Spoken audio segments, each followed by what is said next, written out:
The future of Philippine boxing gets a major boost as ABAP and Telescoop seal a new partnership to support young athletes. Mobile journalist Ray Vicente has this report. Good news for boxers. The Association of Boxing Alliances in the Philippines, or ABAP, and PLDT Multipurpose Cooperative Telescoop officially signed their partnership contract on Tuesday, March 24. This partnership particularly aims to support the finances and even holistic development of young boxers, strengthening grassroots of boxing in the country. Yung agreement is they will be providing financial assistance to our youth boxers, yung mga up-and-coming boxers.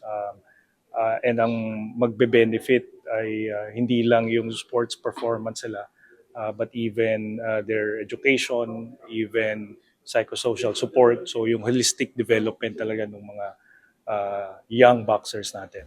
Under the 5-year collaboration, Telescoop will commit to provide 500,000 a year to cover the priorities of the athletes. However, ABA President said it is just the initial amount as it may increase in the following years depending on the needs of the athletes. So they're actually giving 500,000 a year and that's for 5 years, no?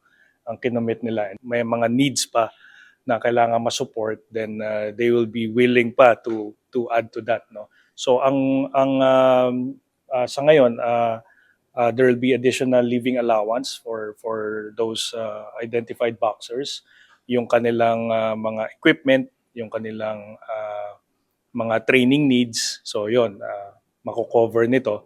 And then at the same time, yun nga, yung education component rin.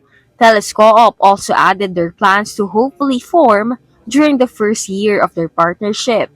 For the first year, kailangan muna makapag-form kami at least five amateur boxers to support on their augment yung financial or allowances nila. At the same time, yung mga training needs na kakailanganin nila.